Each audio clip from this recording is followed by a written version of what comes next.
Boa noite, caro telespectador, bem-vindo ao Noite Informativa.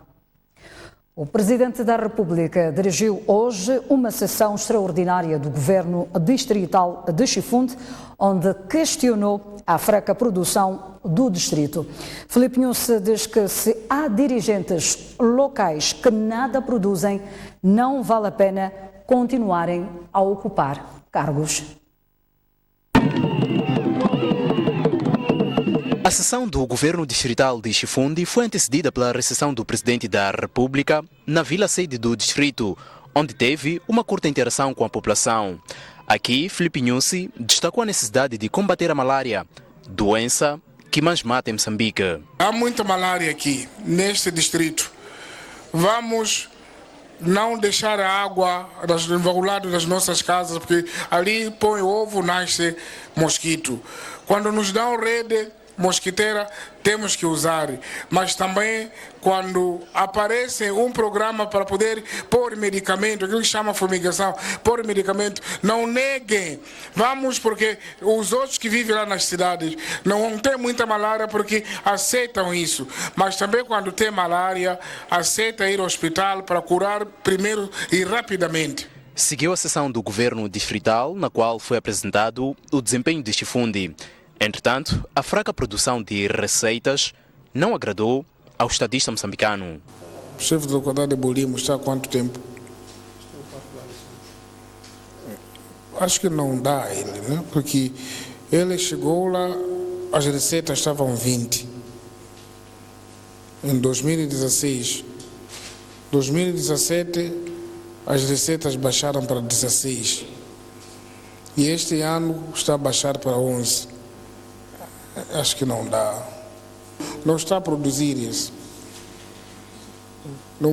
Vocês não podem ver só pessoas porque só está a falar nas reuniões, mas quando não dinamiza a produção, não vale a pena esse tipo de quadros. Mas não são só receitas que reduziram. A produção de gado reduziu, o número de pessoas que assistem a aulas de alfabetização também reduziu e Filipe Nhusse quis entender as razões destas mudanças. Explica lá essa coisa de bovinos aumentou, os caprinos e aves baixaram, por quê? Se dizem que é fácil criar cabrito do que boi, e baixaram por quê? No caprino, até diria que não baixou, só que... Os teus números são 22 mil no outro ano, e este ano 18 mil. Sim, o que aconteceu, Excelência, é que os nossos criadores não se fizeram presentes na hora do arrolamento. Por que está a reduzir a aderência à alfabetização?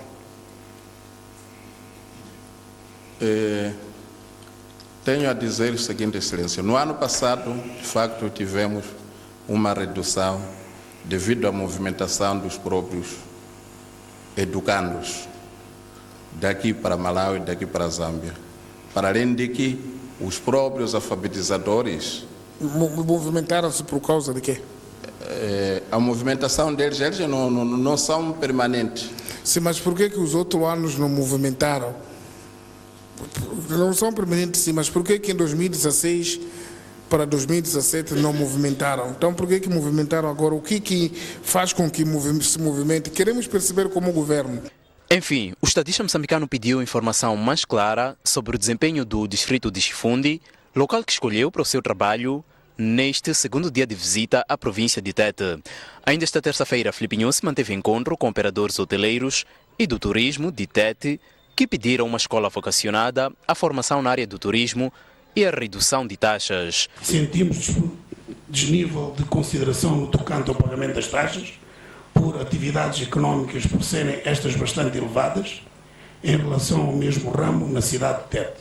Porque que o combustível que é desembarcado no porto do Maputo e é desembarcado no porto da Beira é mais barato na Beira e no Maputo, e a energia que é produzida em Tete não é mais barato para aqueles que estão a 2 metros de onde está a energia. Na sua intervenção, Filipe Nhusse disse que o turismo se faz com inovação e que Tete é uma província com potencial para o efeito. Sobre a escola do turismo, não há problema, façam lá a escola.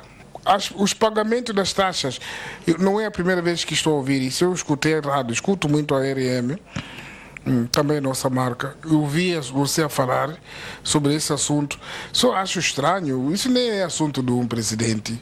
Ir regular tarifas, só atravessa Rio aqui 50, ali 150, não faz sentido.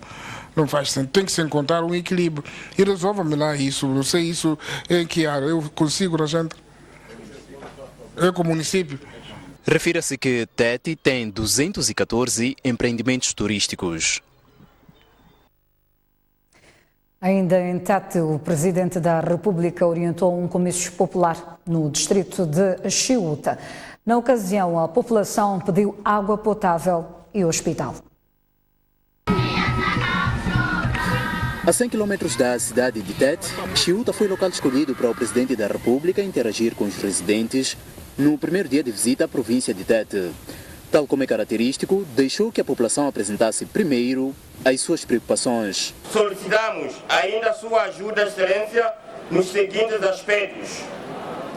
No aumento de mais bombas de água potável, um hospital de raiz com um bloco operatório, colocação de uma ponte sobre o rio Ponce no posto administrativo de Gazula e uma zona potencialmente produtiva. Vocês apresentaram sobre a questão de água. Nós estamos conscientes sobre isso, sabem muito bem que do ano passado até agora mais de 34 furos foram abertos neste distrito, mas ainda vamos abrir mais 15 furos.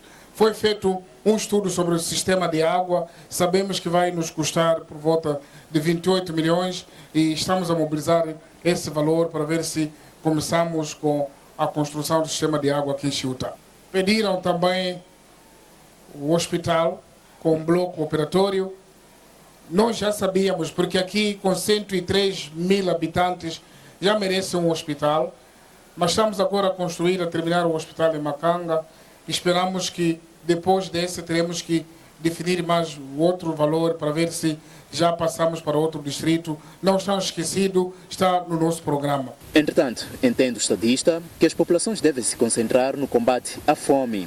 Falou também dos ataques em Cabo Delgado, tendo mais uma vez apelado à vigilância. Alguns jovens que estão lá foram recrutados em algumas províncias que não são dali. Uns até são estrangeiros que foram apanhados, outros vêm de outras províncias.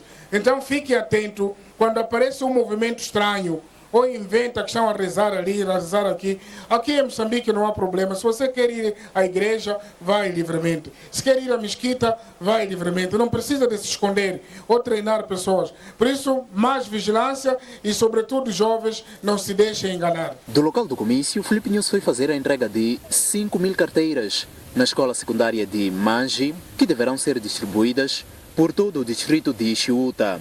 São carteiras produzidas com base na madeira apreendida da campanha de fiscalização denominada Operação Tronco. Papai, nós reconhecemos o trabalho que tem desenvolvido no setor da educação e desenvolvimento humano. Vocês, quando passarem para outra classe, têm que encontrar outras carteiras e deixam essas para os outros.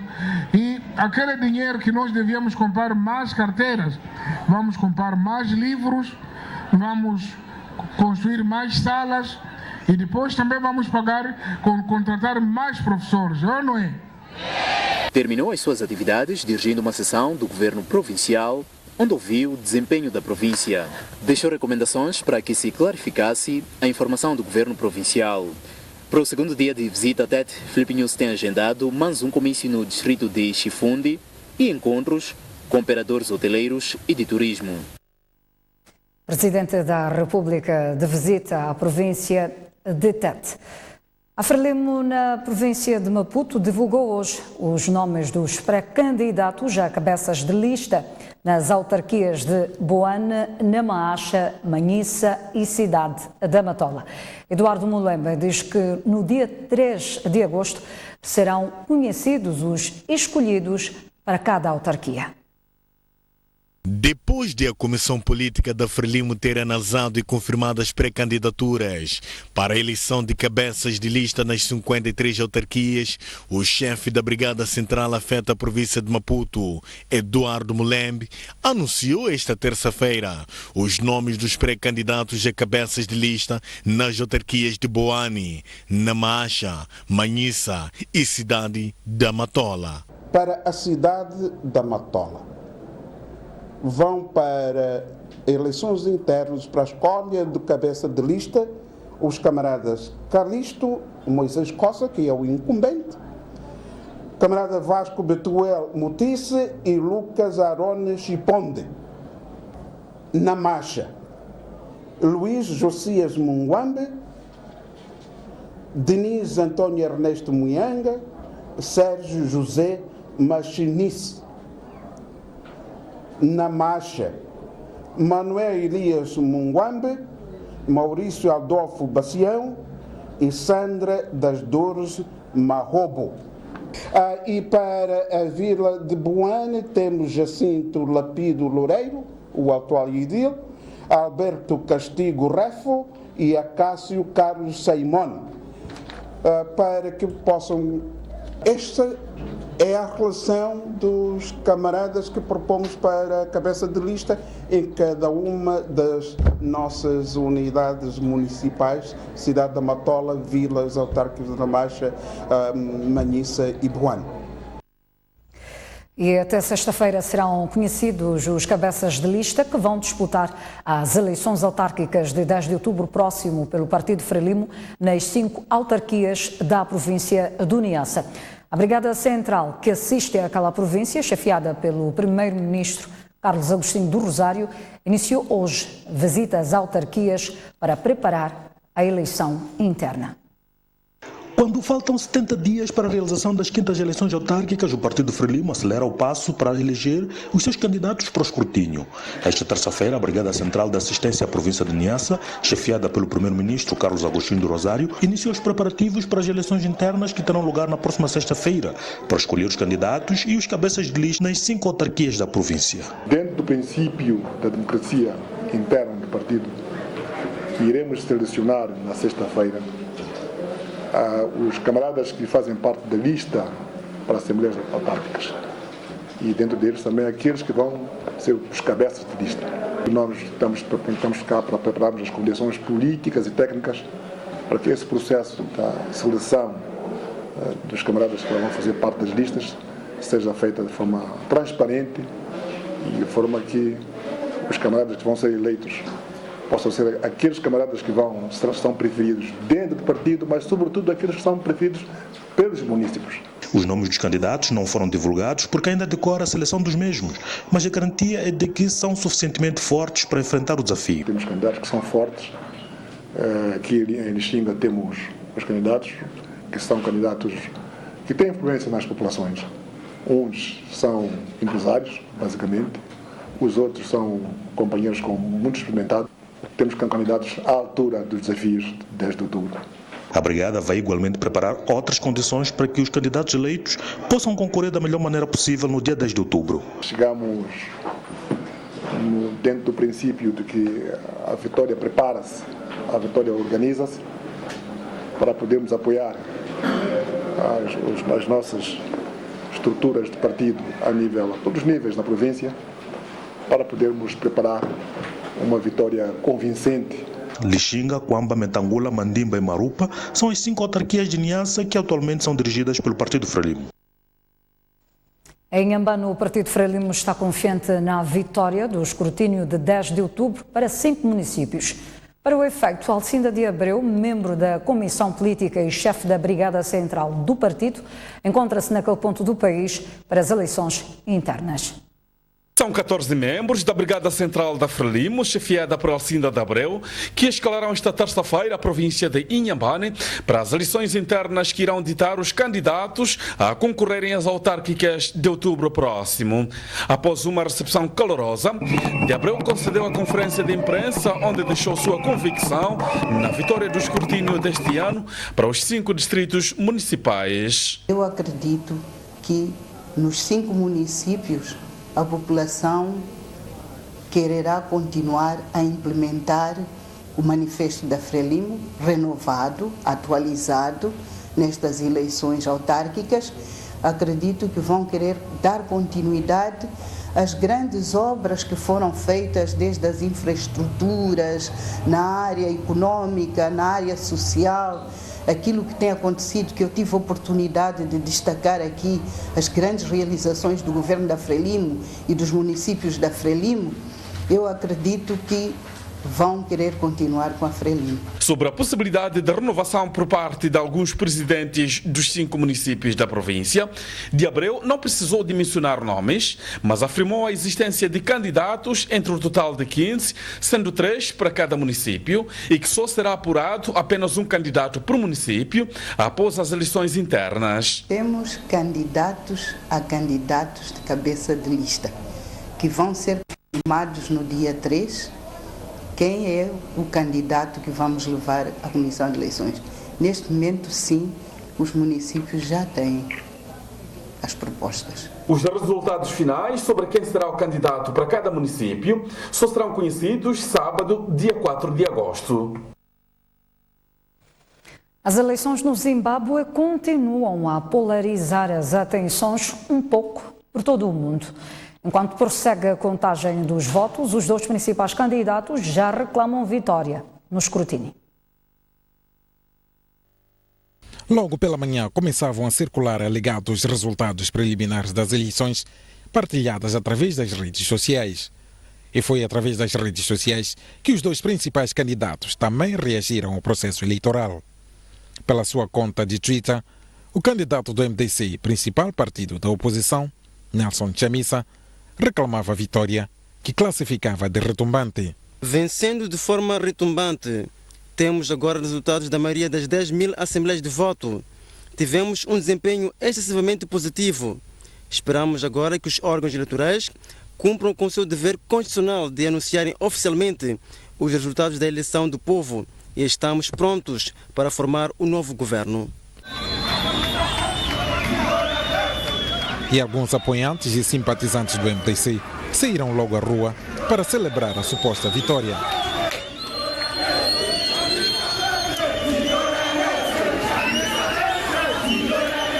Mais comedido esteve o candidato do partido no poder. Também pela rede social Twitter, Emerson Mnangagwa preferiu destacar o nível de participação. Bom dia, Zimbábue. Estou satisfeito pelo nível de participação e pelo engajamento dos cidadãos. Informações dos nossos representantes no terreno são extremamente positivas. Esperamos pacientemente pelos resultados oficiais. Do resto, os órgãos eleitorais classificam de falsas todas as outras informações que eram então postas a circular através das redes sociais. As eleições no Zimbábue foram transparentes, considera a encarregada dos negócios estrangeiros da Embaixada daquele país em Maputo. A encarregada dos negócios estrangeiros da Embaixada do Zimbábue em Moçambique, Nonando Cynthia Maduk, diz que as eleições desta segunda-feira foram um marco histórico na democracia do país e acrescenta que abriu-se um novo ciclo no Zimbábue. Parque em palavras, a responsável destaca o bom trabalho dos observadores internacionais no processo. We've had the most democratic elections ever since independence. We've had 23 political parties contesting and for us, this is a milestone in the historic election. Para esta diplomata ainda é muito cedo para avançar-se com mais informações a respeito das eleições gerais no Zimbábue. Já Tomás Salomão considera que o processo de votação no Zimbábue decorreu de forma calma. O antigo secretário executivo da SADC espera que o Zimbábue seja um país exemplar depois da divulgação dos resultados. Congratular os zimbabianos por aquilo que fizeram ontem. E se fosse um exame, podia-se dizer que eles passaram com distinção. Pela maneira como as coisas correram, pelo grau de preparação nas assembleias de voto, pela atitude dos votantes nas assembleias de voto, via-se um ambiente relaxado, um ambiente tranquilo, sorridente, um ambiente calmo pela atitude dos votantes na Assembleia de Voto, via-se um ambiente relaxado, um ambiente tranquilo, sorridente, um ambiente calmo e, contrariamente a muitas das coisas que ouvimos de intimidação, nós vimos ontem pessoas tranquilas e relaxadas. O grande desafio que todos os atores zimbabianos têm pela frente é mostrarem ao país, mostrarem à região, mostrarem ao continente e mostrarem ao mundo que eles são capazes ou estão predispostos a construir um edifício democrático e, neste contexto, aceitando aquilo que são as regras democráticas. Por sua vez, Eduardo Mulembo diz que a ZANU-PF está numa situação de preocupação, tendo em conta a tendência dos resultados em algumas províncias do Zimbábue até a hora em que a STV gravou a entrevista. Pelos resultados que acompanhei, não sei se a situação se mantém ou não, diríamos que a ZANU está numa situação de preocupação. Mas a sua pergunta é: o que será para Moçambique? E aí eu vou responder-lhe abertamente e com toda a honestidade.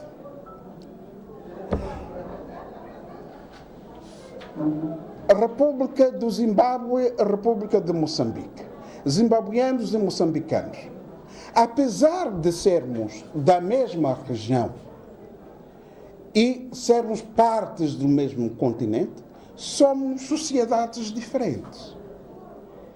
E em política não se pode fazer uma transposição mecânica do que acontece de um lado para o outro. Pode ter as suas influências, porque não somos compartimentos estanques. Há alguma relação. Mas adivinhar-se, por exemplo, vamos supor que a ZANU, o partido com o qual nós temos profundas históricas relações, estivesse com tendência para a vitória, não era líquido dizer-se: bom, no Zimbábue a ZANU está a ganhar, por isso a Frelimo em Moçambique vai ganhar. E as primeiras eleições sem Robert Mugabe foram marcadas por participação histórica de 75% de participação. As últimas eleições do Zimbábue realizaram-se em julho de 2013 e quando Robert Mugabe foi declarado vencedor com 62% dos votos. Já a ZANU-FP, partido de Mugabe, assegurou 150 dos 210 lugares na Assembleia Nacional, ultrapassando a barreira de 2/3 de deputados necessária para a revisão da Constituição. Os resultados foram rejeitados pelo principal líder da oposição, Morgan Tsvangirai, que denunciou diversas irregularidades no recenseamento eleitoral e na votação. Com uma participação de 59%, estas eleições foram observadas por missões convidadas por Robert Mugabe. Uma delas foi a da SADC, cujos observadores classificaram as eleições como pacíficas e livres, ainda assim evitaram qualificar o escrutínio como justo. Apesar de não ter participado na observação do processo, a União Europeia manifestou preocupação com as irregularidades denunciadas pela oposição. Na mesma linha, os Estados Unidos da América questionaram a credibilidade do escrutínio e as Nações Unidas pediram investigação às reclamações. As eleições de 2013 colocaram fim ao frágil governo de união entre a ZANU-FP de Mugabe e o MDC de Tsvangirai, que foi formado sob pressão internacional para evitar uma guerra civil, depois da violência que marcou as eleições de 2008, também disputadas entre os dois candidatos. Nesse ano, Tsvangirai vencera a primeira volta das eleições com 47,9% contra 43,2% de Mugabe. Antes da segunda volta, de 27 de junho de 2008, o partido ZANU-FP lançou uma onda de violência em que morreram cerca de 200 pessoas. A situação forçou Tsvangirai a retirar-se da corrida presidencial e Mugabe foi declarado presidente reeleito. Sob pressão da comunidade internacional, Mugabe aceitou formar um governo de coligação com o MDC e Tsvangirai obteve o cargo de primeiro-ministro. E nós vamos continuar a aguardar pelos resultados oficiais. Enquanto isso não acontece, a construtora da ponte Maputo-Catembe voltou a falhar os prazos para a conclusão das obras dos acessos da infraestrutura. A proprietária da obra, a Maputo Sul, tinha prometido para 31 de julho a conclusão dos acessos localizados na zona da Malanga. Até o dia 31 de julho teremos a maior parte dos acessos. Sabe, o desafio neste momento são os acessos, em particular aqui na parte da cidade de Maputo. Portanto, quem tem que entrar para a zona de Matola, Benfica, por via N1, ou quem tem que ficar na zona do Xamanculo, Malanga, temos 6 acessos previstos. Destes, até o dia 31 de julho, 5 estarão prontos. Ficará ainda por concluir aquela entrada na Avenida 24 de Julho, onde há uma ponte que é a nossa rampa A. Tivemos aquela dificuldade toda da libertação da área de trabalho. O roncar das máquinas no terreno contraria a promessa feita há um mês pelo PCA da Maputo Sul, de que as obras dos acessos à ponte Maputo Sul estariam concluídas até esta terça-feira. No local, a STV não só testemunhou o atraso das obras, como também conversou com alguns operários que garantiram que ainda há muito trabalho por fazer nos acessos à ponte, como a finalidade das laterais das faixas de rodagem, a sinalização horizontal e a colocação da segunda e última camada do asfalto. Pelo menos em agosto, a partir dessa faixa, aquela faixa lá frente, a partir de agosto, malta, dia 15, quando estamos a bater aqui, depois alinhar, porque precisa alinhar e depois fechar juntas. Ainda tem muito trabalho, porque só aqui, ainda temos aqui, ainda falta outra parte para ultimar. Já assim não podemos fazer aquilo, terminar a tempo. Há um mês, a Maputo Sul disse que a conclusão desta rampa estava dependente da transferência de 2 famílias com as quais a Maputo Sul ainda estava a negociar os valores das compensações. Esta terça-feira, a STV contactou as famílias para saber do estágio das negociações, mas estas não aceitaram gravar entrevistas. A equipe de reportagem apurou que as negociações estavam difíceis, pois a Maputo Sul pretende pagar 200 mil meticais por cada família, valor considerado insignificante. Através de um comunicado de imprensa recebido na nossa redação, a empresa de desenvolvimento de Maputo Sul lamentou todos os transtornos causados pela construção da ponte Maputo-Catembe, comunicando que devido aos constrangimentos no decurso das escavações para dar lugar à reabilitação dos acessos que ligam a ponte à rede viária local, como a presença de cabos de energia subterrâneos, tubos de água e outros serviços, o trânsito continuará interrompido até o dia 15 de agosto próximo. Mais de 300 famílias de Inguide, distrito da Catembe, reclamam morosidade no processo de reassentamento na sequência da retirada de suas terras para dar lugar ao alargamento de furos de abastecimento de água do FIPAG. Entretanto, o município reconhece a demora e assegurou que ainda esta semana o processo poderá avançar.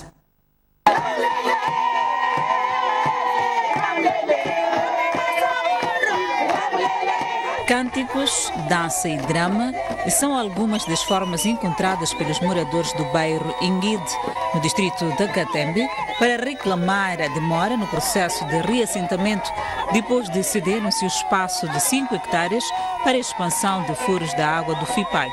O projeto de ampliação de furos de abastecimento de água foi bem-vindo para os municípios que queriam beneficiar de água da rede pública. Entretanto, estes dizem que o município não está a cumprir com a sua promessa, que era de reassentá-los em locais apropriados.